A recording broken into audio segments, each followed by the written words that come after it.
Montana, the Magazine of Western History, back to 2000, the year of 2000, I did an article on this topic. I'm not sure it's exactly the same as the program tonight, but I sort of did resurrect that article to put it to PowerPoint. So if you're interested in the written version or a written version, Rod does have some back copies of that magazine in the store for tonight. So the subject of camels over the Mullan Road really does present something of a mystery. In fact, some Montana scholars, if I can get this to switch, some Montana scholars are even skeptical, that this episode even happened at all. I'll just tell you that. But, to me, it's really not so much if it happened, it's more important how it happened. And documentation for what is probably a pretty bizarre period in Montana history is pretty thin, really. So the topic, as far as Montana goes, that makes it a little bit mysterious because we don't have a lot of information about it. But before we actually tackle the Mullan Road thing, it's important to outline the backstory and explain the history of camels in North America. And then we'll look at the evidence that places them on the Mullan Road and in Montana. So camels actually existed in Montana during a much, much earlier era. Camelops husternus, the remains of this, the fossil remains of this mammal, as well as the remains of prehistoric horses that became extinct in the Americas at the end of the Ice Age, are widespread in Montana, and they're of considerable antiquity. And notably, these remains, or these fossil remains, are found at Sheeprock Springs near Whitehall and in the Flint Creek Valley between Georgetown Lake and Drummond. The ancient ancestor of today's camel was probably about a foot taller and slightly heavier. Whether the ancient camel had a hump, scientists really haven't been able to determine that. We don't know. But they do believe that prehistoric camels, the ones that roamed Montana for thousands of years, were actually indigenous to the Great Plains of North America, and that they migrated to Asia over the Bering Strait. So the second coming of camels to North America brought them here from Asia. So they sort of, came full circle, which I think is kind of cool. In 1852, before the Civil War, there was a well-publicized discussion that took place in Congress about whether to import camels or elephants to help establish transportation routes in the far west. And this was an idea that sprang from the common misinterpretation of the area in the West as the Great American Desert. Jefferson Davis, who was later president of the Confederacy, was President Franklin Pierce's Secretary of War in 1853.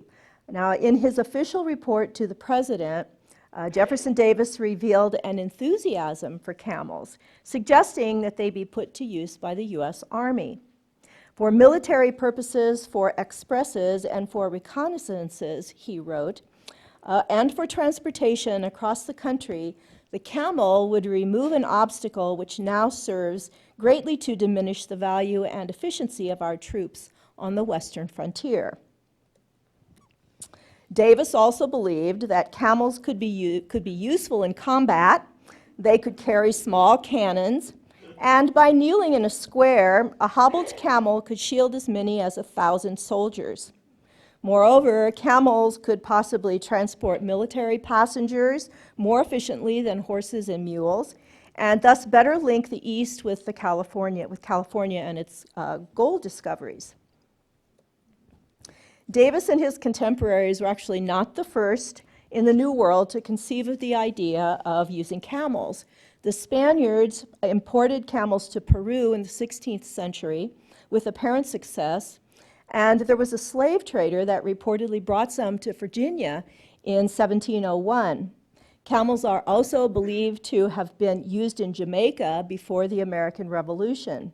And this guy, Arthur Dobbs of North Carolina, imported a pair just because he could. He had a lot of money and he thought it would be a cool thing to have, so he had a pair of camels. The idea of military use of camels in the United States actually does date previous to Jefferson Davis. Major George H. Crossman proposed using camels for the United States military back in the 1830s. The idea was still alive when Major Henry Wayne of the Army Quartermaster Corps suggested it to Jefferson Davis, who was then a senator from Mississippi, and that was in 1848.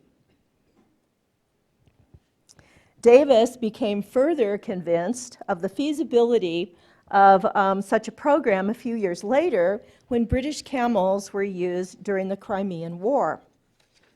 Congress eventually funded Davis's vision, appropriating $30,000 in 1855 to procure the animals. Major Wayne and the United States Navy attaché, Lieutenant David D. Porter, with the help of Porter's brother-in-law, Gwynn Harris Heap, who we'll come back to in a little bit, purchased the first 33 camels in Egypt and Turkey. And Major Wayne then immediately returned to Washington in January of 1857, and he had absolutely no further contact with camels during his entire career. However, he did receive a gold medal from the French Imperial Zoological Society of Acclamation at Paris for meritorious work in introducing the animals to the United States and proving the Camel Corps' viability.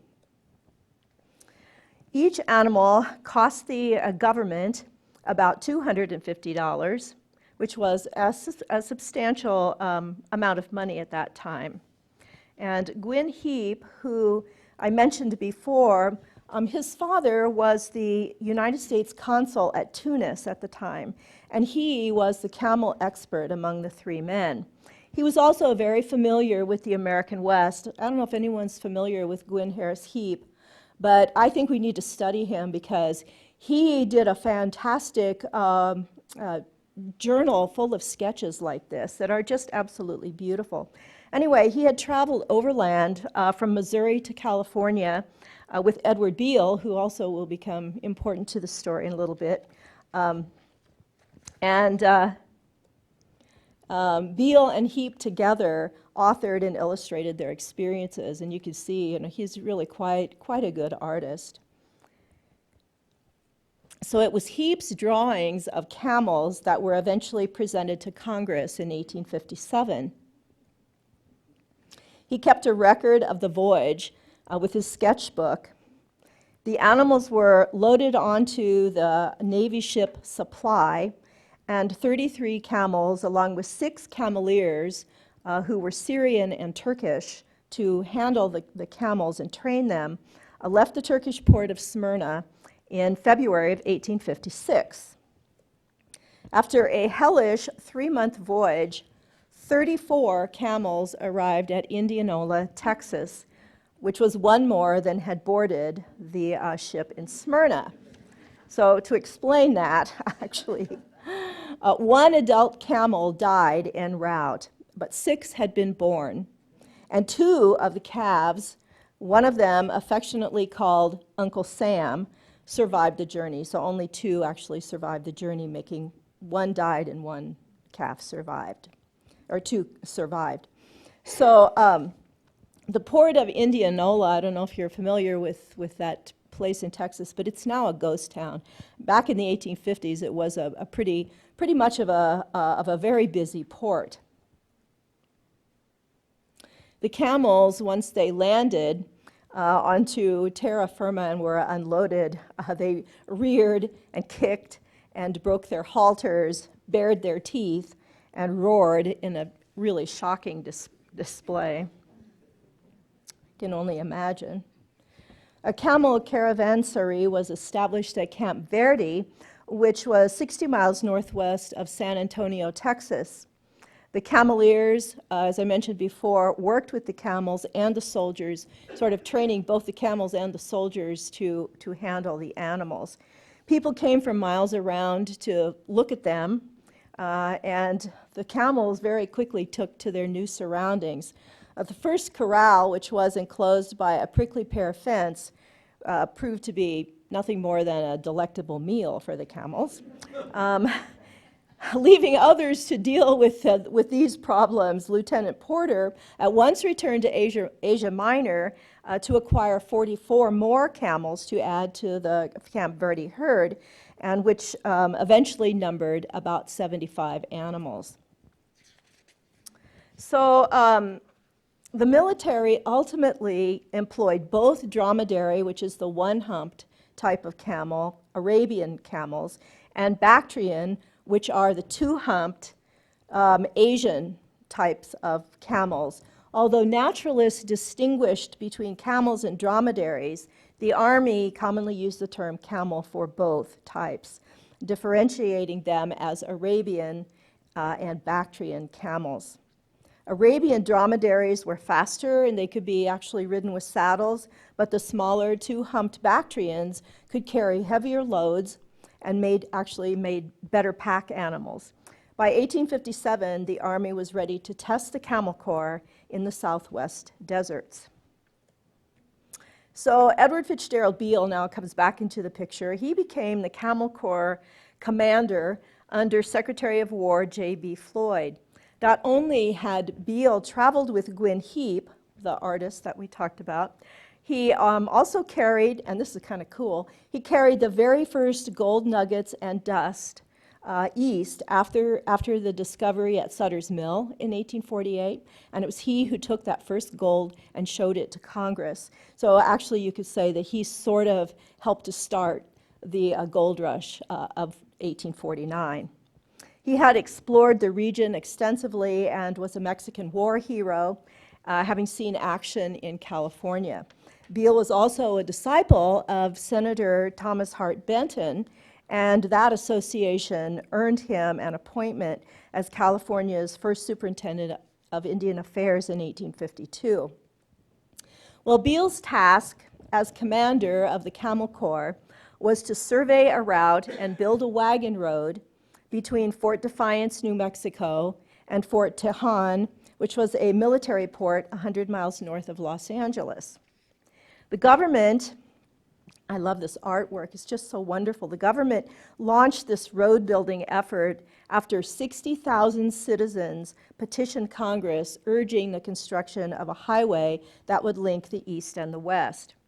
So Beale's Road became the pathway for Route 66 of today. There are some obvious parallels here between Lieutenant John Mullan and his Mullan Road and the building of this road also. Beale was charged with taking the camels on their maiden journey and reporting on their performance. And this artwork is just, to me, is just really pretty spectacular.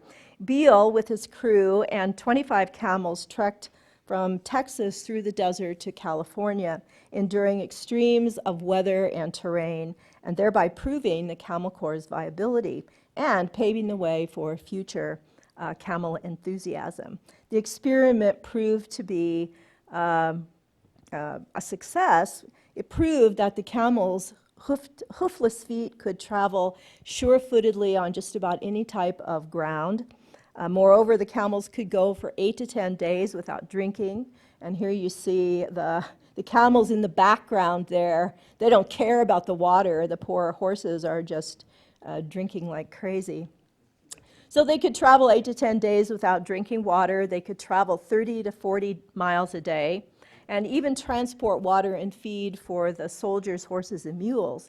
And in addition, they could swim the roughest river, pack heavy equipment, and browse on greasewood and thorny brush that other animals couldn't eat. And there again, you can see the camels in the background there, really not caring so much, and the poor horses are collapsing for lack of water. The horses seemed unperturbed when they encountered 3 feet of snow in the Sierra Nevada, at the summit of the Sierra Nevadas, and they extricated a stalled wagon that 6 mules couldn't even budge. and they brought it easily to camp through ice and snow. So Beale praised them and recommended expanding the herd, and indeed for the next several years, camels transported supplies between Albuquerque and Fort Tejon. Beale learned firsthand about camel peculiarities. And, I think sometimes camels do get a bum rep. We all have a bad day, right? But they are, by reputation, notoriously bad-tempered sometimes. They can bite if they're in a bad mood. They can kick. They can spit the contents of their stomachs with, fairly good accuracy. And they can also be quite aggressive. Beale's favorite white dromedary, here in an artist's rendering, his name was Saeed. He and another camel fought this awesome battle in January of 1861, and it was a fight, it was a terrible fight really, in which Saeed was fatally injured when the rival camel crushed his head in its jaws. I mean, they could be really very vicious. Another problem with camels is that they carry an unsettling stench that announces their approach from afar. And we'll see this problem a little bit later too.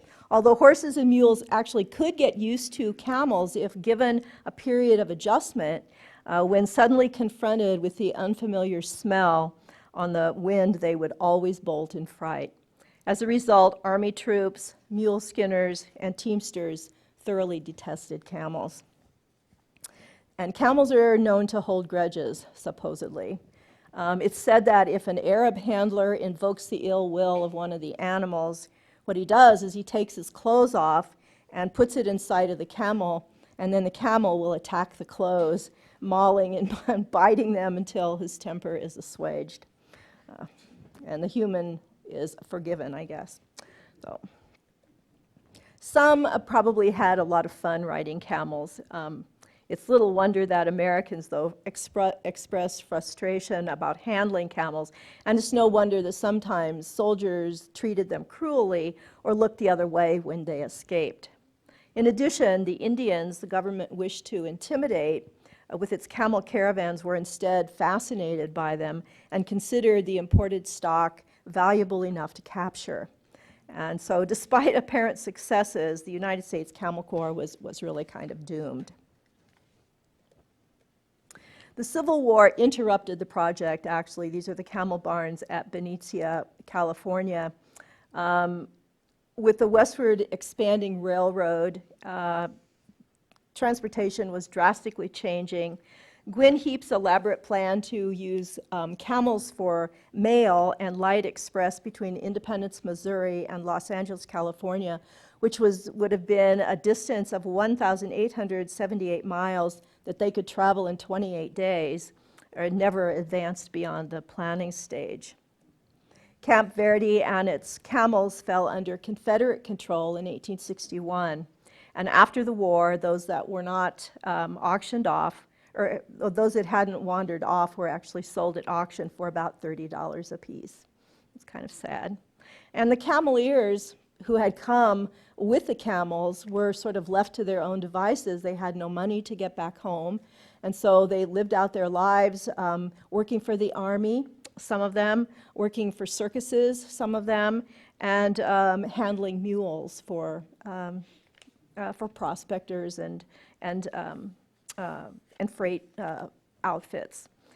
So it wasn't really such a good thing for those poor guys, and we'll see that again here in a little bit. So the site of Camp Verde is listed in the National Register of Historic Places. When the United States government abandoned the Camel Corps officially in 1862, Edward Beale bought a few of the El Tejon camels to keep on his 250,000-acre ranch. Sometimes he would hitch them up to a sulky, and speaking to the animals in the Syrian that he had learned from the cameleers, he would drive them into Los Angeles, which was a trip of about 100 miles. But this is one of the very, very few photographs of a camel in the West.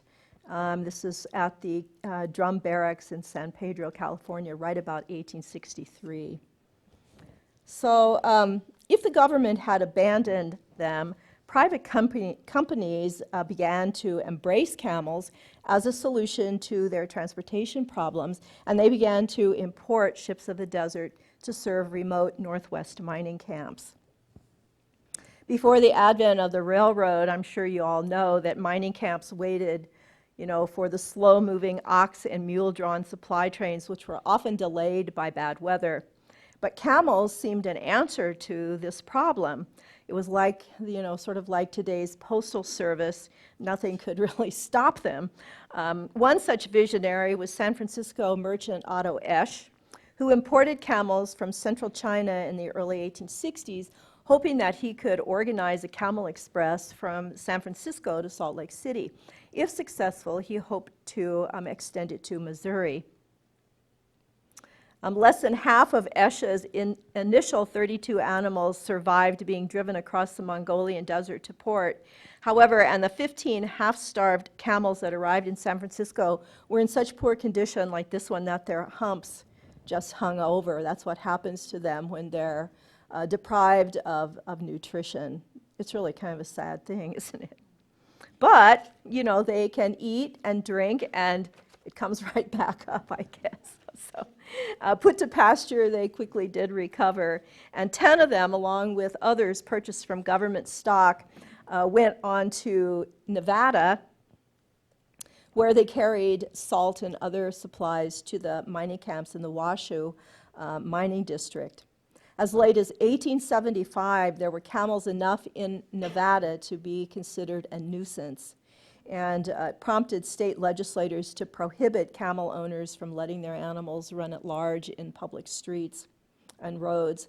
So Esch abandoned his enterprise in 1862 after a third and disastrous try at importing 44 more camels. The first camels actually in the Northwest were Bactrians, and they were used in British Columbia's Caribou mining district, which is one of the world's most rugged areas. Freighter Frank Lowmeister, whose mules carried mail and miners' supplies to the Caribou at the standard rate of about $1 a pound, believed that camels would make his business more profitable. So a mule train at this time was usually made up of about 16 to 48 animals, with one man for every 8 mules. Each mule could carry about 250 pounds, and they would be lashed with a diamond hitch onto a rough leather pack saddle called an aparejo. At $1 a pound and several trips each season, Lowmeister and other freighters made pretty good money traveling back and forth to the mining camps. But Lowmeister wasn't satisfied, and he did some calculations, and he realized that actually camels could travel faster on less food and water and would be much more efficient than mules. So he acquired some 20 camels, probably or possibly from Otto Esch, and Lowmeister brought the first camels to the Northwest, to Victoria, British Columbia, from San Francisco in 1862 in the spring. He loaded them onto river boats and took them to the head of navigation on the Harrison River. He outfitted the animals with rawhide booties to protect their feet from the terrible gravel and rock of the treacherous trails. This is what the trail looked like over Jackass Mountain, named for those mules that didn't make it. It's a really, really rugged territory, and the camels, were the big hope that they could actually make a go of it. So word of the venture spread to miners who at first couldn't imagine camels lumbering into their camps, but Lowmeister actually made the caravans a familiar sight. He soon regretted his scheme, though, because he found himself involved in lawsuits, while other packers whose animals had bolted into the woods or fallen into the river, as you can see it would be pretty easy to do, reacted to his exotic string. So that didn't work out too well. And so now we come to the Mullan Road and Montana's role in this rather strange adventure. Mullan probably never imagined that the road he forged over the rugged Rocky Mountains from Walla Walla to Fort Benton would one day accommodate a string of camels laden with supplies. It's just pretty hard to imagine that.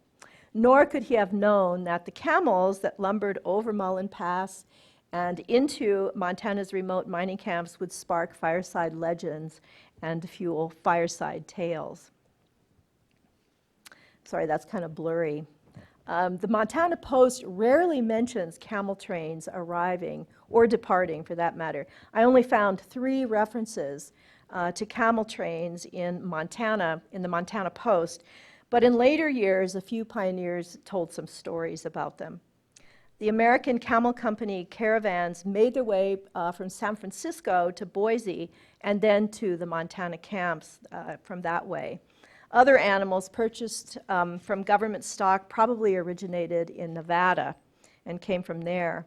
This account that you see from the Montana Post in 1865 tells of a train of dromedaries that probably came from Walla Walla, Washington, that were headed to remote Washington Gulch and attracted a large crowd when it passed through Virginia City. The camels, according to the article, exhibited the most lamb-like docility. They knelt down on command to receive hundreds of pounds of flour each, and then rose and traveled off with as much ease as a Cayuse pony would if laden with a miner's outfit.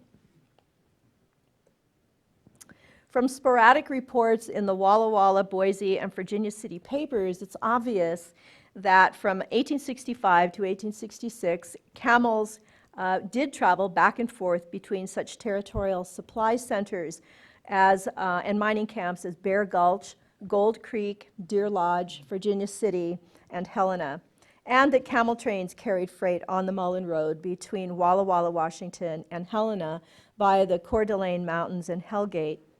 One camel could pack hundreds of pounds of flour in and pack out nail kegs filled with thousands of dollars in gold dust. Moreover, because you see here the camel's third eyelid allows the animal to see while protecting its eyes from the desert sandstorms, camels could actually find their way even in the Northwest's equally blinding snowstorms. There were 2 companies operating these camel trains, the Northwest Camel Company and the American Camel Company. It seems a little odd that we only have, just these few mentions of camels in the Montana Post. You'd think an arriving camel train, an episode like that would really, spark, a column at least. But no, there are only these 3 mentions that I found, all in the summer of 1865. And there are no photographs of camels in Montana. We do have 1865, 1866 photographs from Helena and Virginia City, but none showing camels, unfortunately. Sketches and drawings that stretch from Walla Walla to the Montana camps have come down to us almost exclusively in the form of cartoons and a few reminiscences that do lend some credence to this whole episode. Duncan MacDonald, for example, recalled that in 1866 he saw pack trains in the Kootenai River country. William S. Lewis of Spokane wrote that camels hauled freight in and out of Helena and packed a lot of gold dust out of Montana, including the first shipment of gold from Henry Edgar's Bonanza that he sold for about $14.85 and a plug of tobacco.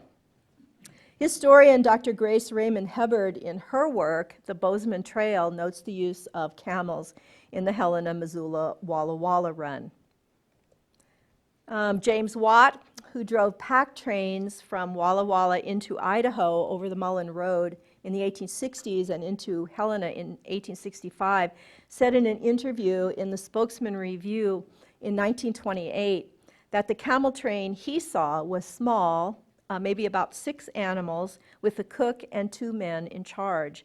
But they created a great deal of discussion among packers because the animals kept up a constant bleating. Just imagine how annoying that was. Mules hearing them or smelling them stampeded and stampeded right off the trail. But the camels could carry 800 or 900 pounds apiece. and they could get along just about anywhere.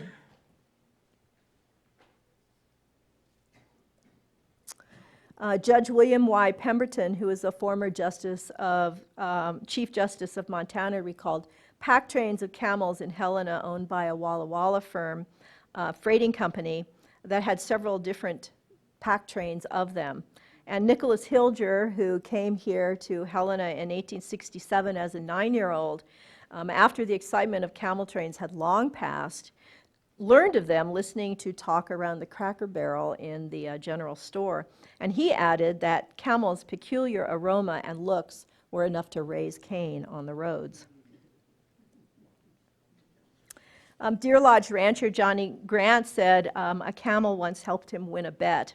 A patron at his Deer Lodge saloon promised to reveal something that would frighten Grant's favorite bay horse, Billy, which was renowned for its fearlessness. Accepting the bet, Grant and Billy followed their challenger next door, where there were 3 camels in a shed. Grant had never seen a camel, and neither had Billy, the horse. So when the camel suddenly sneezed, the horse reared up and began to tremble, but Grant urged it forward, and Billy boldly jumped forward and almost knocked the camel down. So Grant actually won the bet, but Billy's fear of the camel underscored the lack of affinity between the 2 animals. And Mary Ronan, who came to Helena as a child, remembered a camel train's arrival at about the same time her family was settling in their cabin on Clore Street, which is now Park Street. Her father took her to see the camels being unloaded, and she got a ride on one of the strange creatures. The wonder of it was never to be forgotten, she said. Helena businessman C.W. Cannon recalled that camels unloaded in front of Gaston and Simpson's store in the upper end of Main Street in 1865. So burdened with flour sacks were they that the animals beneath were completely hidden except for their heads and their legs. Yet they moved in their slow, deliberate way, as if they carried no weight at all. And there is a famous story that's often kind of muddled up and told in several different places, told in different ways, that is covered in one of those incidents in the Montana Post that I mentioned. C.W. Cannon relished telling the story of mistaken identity that occurred somewhere between Deer Lodge and Helena. This man named James McNear, who was a crack shot from Kentucky, crept up on what he thought was a herd of moose.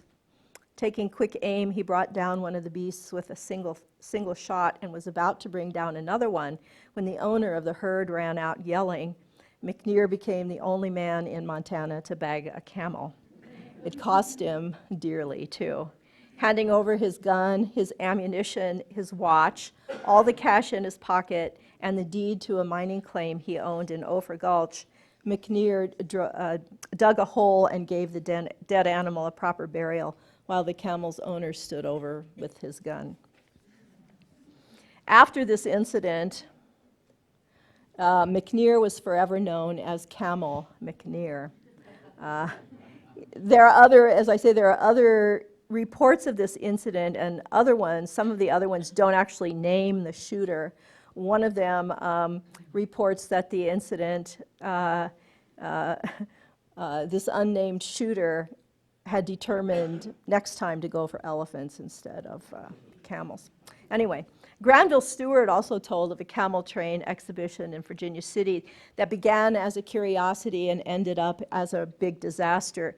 The animals were brought in and paraded around, and then rides were given to as many as 10 children at a time. But then this young lady of 16 got her turn, and the camel, you know how they have this ungainly rise, pitched her headlong into the street. And you can imagine if you're 16 years old and your dress goes over your head, that was really a terrible thing. So this mishap brought the exhibition to a close, reported Stewart. And the strange animals, besides that, frightened every horse that came in sight of them, causing serious runaways. And so the owner was ordered to take them out of town. Several sources tell why patrons of Hellgate, Missoula saloons had special cause to curse camels, too. When a mule train laden with whiskey for a Mid-1860s 4th of July celebration met a camel train on a narrow portion of the Mullan Road. The mules, of course, stampeded. And when it was over, the ground was soaked with whiskey, and Missoula saloons were out of liquor for quite a while. This place was known as the 4th of July Canyon. It's not the same that you see on the map today. That one was actually named by Mullan. But there's another 4th of July Canyon named for this incident. But a few such incidents resulted in banishment of camels from Montana altogether, even though the camels remained, completely docile amidst all of this chaos while all of this was going on. Let's see, so we'll go back to here. So all in all, camels did earn their keep in the West, but for a very, very short time. After the military's experiment, remnant camels were occasionally sighted in the deserts of Arizona, in Nevada, and in the Caribou. In 1877, 20 or 30 of them were actually rounded up near Tucson, Arizona. And in 1903, the San Antonio Express reported that a grizzled old camel with a U.S. brand and a counterbrand of a subsequent owner was spotted in a Midway show. In 1905, some camels were reported still roaming wild in Colorado. Strange legends evolved among hunters who caught glimpses of a great red camel and a gray one that still wore a weather-beaten saddle. Others reported seeing camels along the Gila River in Ajo County, Arizona in 1913. Arizona's state game warden, writing in 1919, finally declared wild camels extinct in North America once again. But hunter stories of sightings in the mountains near Yuma, Arizona persisted until the 1950s. So, my brother, who is quite a hunter, claims that he also has heard these stories of these kind of ghost camels that still supposedly roam the hills in Colorado and Arizona. So there's one monument to this whole episode in Quartzsite, Arizona. And this is the resting place, final resting place of a cameleer by the name of, actually his real name was Haji Ali, but people couldn't pronounce that, so he became known as Hi Jolly. And if you've traveled to Arizona, you may have seen this monument to him. And it really is kind of a sad thing because, as I said, these cameleers were thrust into a country where they didn't really speak the language. They were here to perform a job, and once that job was done and their beloved camels were dispersed, they really had nothing to do and they couldn't afford to get back home. Hi Jolly tried to get a pension from the Army because he worked for many years for the Army handling their mules, and they wouldn't give him a pension because he was not a U.S. citizen. And so he ended up, he died in 1902, homeless and penniless. And people at that point apparently didn't even know his real name, and so he's buried as Hi Jolly. But it is kind of a sad end to this episode. But here in Montana, we still have a few camels. If you drive to Fairfield, used to be that there was this whole herd that was pastured right next to the highway. I don't know how many of you have seen that. I don't think he has them anymore. I think he has retired now, but Al rented his camels out to commercials and movies and things like that, and he never did give rides on them. I don't think they were that friendly. But then I discovered, through the advertisement for this program, I discovered that there's a place in the Paradise Valley called Camel Discovery. It's brand new. I think just this summer, it was its first year, and it is a place where you can, for $5, you can go and meet the camels and actually pet them. And for $25, you can get a 15-minute camel ride. And next summer, they're planning to do 2-hour discovery adventures where you can actually go for 2 hours on a camel ride into the mountains, I guess. And you can see how sure-footed they are, I guess. So anyway, I think that's pretty neat. And the guy, the owner of the company got back to me and said, you know, camels really have gotten a bad rap here in Montana. And they are very, very sweet, sweet animals. At least his are, so. Yeah, I don't know. Maybe the grizzly bear would smell the camel and run away. I really don't know. Maybe so. So military use of camels in the Southwest and camel trains here in the remote Northwest and camel trains to the Montana mining camps really were the result for the need for better transportation in the early West. And it just shows the lengths that innovative people would go to try to make that happen. However short-lived, the reintroduction of camels added certainly a colorful chapter to our region's history and has generated legends and stories that we still like to tell. Thank you very much.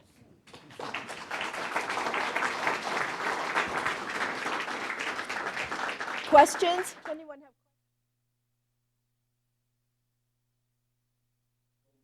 Yeah.